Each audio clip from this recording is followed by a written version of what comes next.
20-something by Michael Arturo.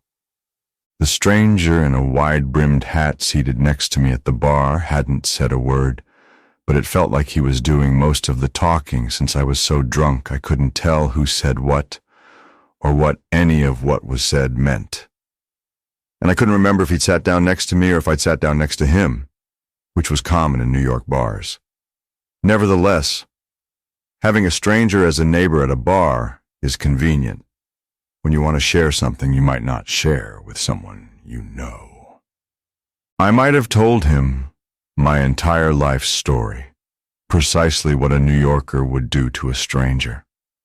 Dump everything on them, knowing they'd never see them again. I might have told him about the stories I'd written or intended to write. But I couldn't recall if I had written them or intended to write them. Not in the state I was in. I couldn't even recognize the bar I was in.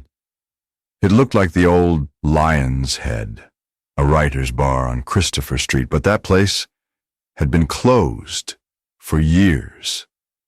There was a mirror over the bar and the reflection of another mirror that must have been somewhere over my shoulder. But I was too mesmerized by the first mirror's reflection of the second to bother to look. Besides, I was stuck on where I was. Once I realized that I did not recognize the place, or that the place reminded me of a place that closed years ago, despair began to set in. And whenever despair sets in, I go to a place I seldom go. And if one lives in New York long enough, one often goes to places one seldom goes.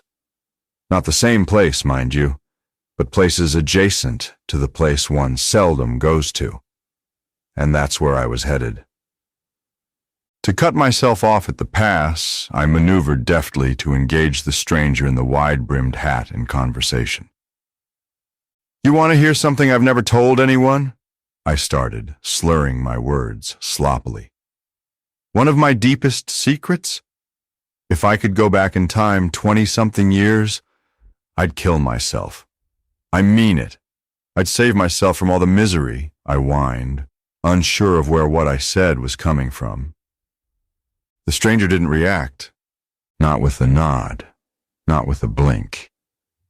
He simply sat there, a dark silhouette in the mirror's refracted gaze, as if I hadn't spoken at all. Because maybe I hadn't. Maybe I had only thought it. Words have a way of collapsing into thoughts when you've had enough to drink. And thoughts have a way of unraveling into the past when you're staring into mirrors. I tried again. "You ever think about that? Going back, changing things?" This time he turned his head slightly, just enough for me to catch the faintest glimmer of his eye beneath the brim's shadow. "Regret is memory's trick. Makes you think there was ever a choice." His voice was slow, deliberate, like the way an old clock ticks in a quiet house. I let that sink in. It was the kind of answer I might have given someone once, back when I was younger, sharper, more inclined toward philosophy than self-pity. But tonight, it stung. "Then what's the point of regret?" I asked, gesturing vaguely at nothing in particular. The stranger reached for his drink and took a long, careful sip. "Ask yourself that in 20-something years." Something about that sentence made me shudder. Maybe it was the way he said it, or maybe it was the creeping suspicion that he was right, that all the roads I thought I had taken or not taken had been illusions of choice, mere footnotes in a story already written. That even sitting here, speaking to him, was just another chapter I was reading, not writing. "Then what the hell am I doing here?" I muttered, mostly to myself. For the first time, the stranger smiled. Not a warm smile. Not cruel either. Just something in between, like an old man watching a younger man make a familiar mistake. You tell me, he said, and for a moment I thought I could. But when I opened my mouth, all that came out was a dry, bitter laugh. Truth is, I began as if I knew the truth. The only way to prevent the 20-something years of misery the future held would be to find my younger self and kill him. Kill me as well, but him for sure. Because he's the one who made all the mistakes that led to my life of misery. I'm partly responsible. Don't get me wrong. And yes, he was innocent, full of hope, and all that nonsense. Gullible, taking the wrong people at their word. But killing him would just end it, before it began, I said as I pounded down another drink. The stranger held his glass up to toast. But in my slap-happy stupor, I saw him hold up 3 glasses and kept missing the actual toast target. After 4 or 5 attempts, I quit. Besides, my glass was already empty again, and not only was it bad luck to toast with an empty glass, but it was incredibly inconvenient to clink glasses with the room spinning as it was. You want to know how I'd do it? I burped. Bare hands! Sneak up from behind and put my bare hands around the base of his neck. Then I'd wrestle him to the ground and strangle the life out of him. The stranger peered at me again from beneath the brim of his wide-brimmed hat, his expression inscrutable. I signaled to the bartender for yet another round. As the glass was replenished, I forged ahead. Time travel. The only way to do it, I continued, my voice tinged with bitterness, is to travel back in time. And since that's impossible, why am I considering it?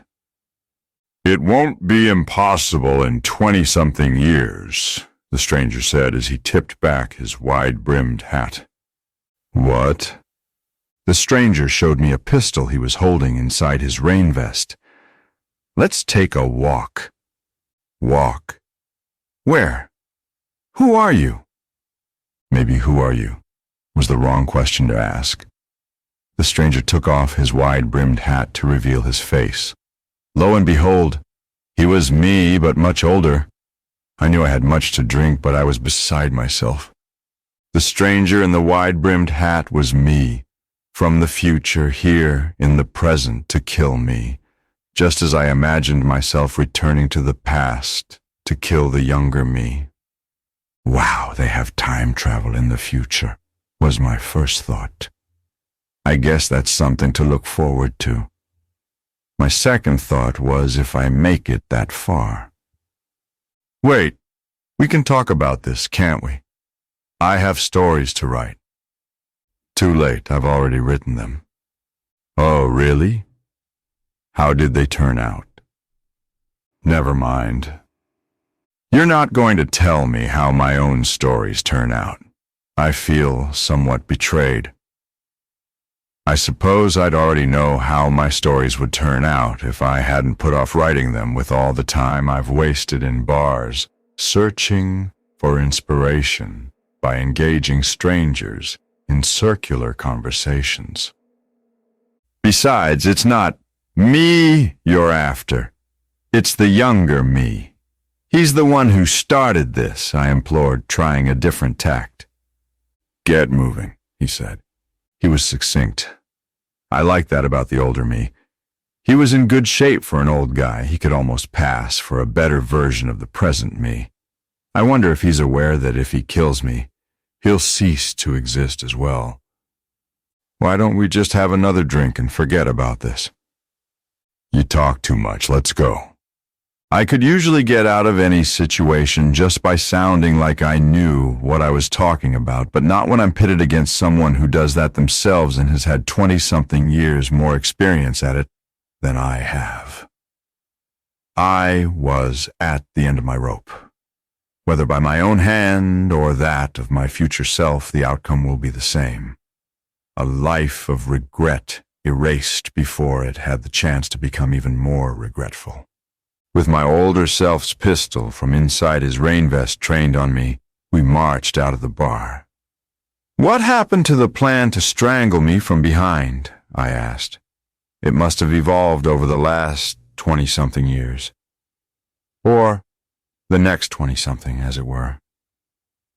Once we got out in the street, I turned and asked, "Have you thought this through? You'll die too, while our younger self gets to screw up our life and live at least as long as I did. Do you ever listen to yourself?" Well, not until tonight, as it were. Over the years, I had to eliminate so much of your nonsense to make your stories make sense, my older self said with disdain before raising the pistol and aiming it at me. Done in by my own nonsense. I knew I had that coming. I should have stuck to the trite sentimentality and canned laughter I was spoon-fed as a 20-something. Just then, out of the shadows, a figure emerged. A much older man with a long white beard whose face was concealed by the dark of night. He moved like an octogenarian superhuman, lunging at the stranger and placing his bare hands on the base of his neck, wrestling him to the ground. Oh my God! Just in the nick of time. Who is this old guy? Wait a minute. Old guy. Could it be that an even older version of my older self had come to rescue me? Do I have nothing better to do with my future life but time travel back to the past? I took an immediate liking to the granddad version of me. First of all, he reverted to my original style of murder. Bare hands. "Shall I kill him?" Granddad asked, holding my older self down on the ground. "Well, we might need him to publish our stories." "No, I already took care of that." "Okay, how did that turn out?" "Never mind. Not you too. Too much nonsense." "Still? Well, that's good news, I suppose. I've always said that nonsense is the glue. All right then. Kill him. I still have a drink on the bar." I no sooner turned to go when I realized that if both the older me and the old me perish, no one would be left to write my stories. Or, at the very least, no one left to go light on the nonsense. Then I realized that the chore was left to me, and me alone. With this insight, I saw the path for the next 20-something years laid out before me. I decided to put my nose to the grindstone and stop procrastinating. But first things first, let's not forget the drink I left at the bar. I hurried back to the bar, but upon my return, I found an unattended baby carriage at the entrance. Now, who could have possibly left a baby carriage unattended at this hour of the night? My curiosity got the better of me. I took a quick peek inside and found an infant no more than 20-something weeks old. I looked closely at the infant and discovered an uncanny family resemblance. Well, I'll be. This child is me. Immediately, I began putting the pieces together. An infant, an older Emmy, an old Emmy. Who's missing? I'd better scan the bar for a 20-something. He might be gunning for me. We need to end this cycle. We need to come to terms. I know. I'll reason with him. I'll just cut him some slack. I'll impart wisdom upon him. Yes, that's it. I'll say, look, where's this going to get us but dead? We have stories to write. Unless you've already written them. Then what? What if he's already written them? Far better than I could ever imagine. I could be dealing with a 20-something boy genius psychopath. What if he murders me and claims all the fame and glory for himself? What fame and glory am I talking about? He's more of an idiot than I am. Besides, what if he's not even here? What if he's out there?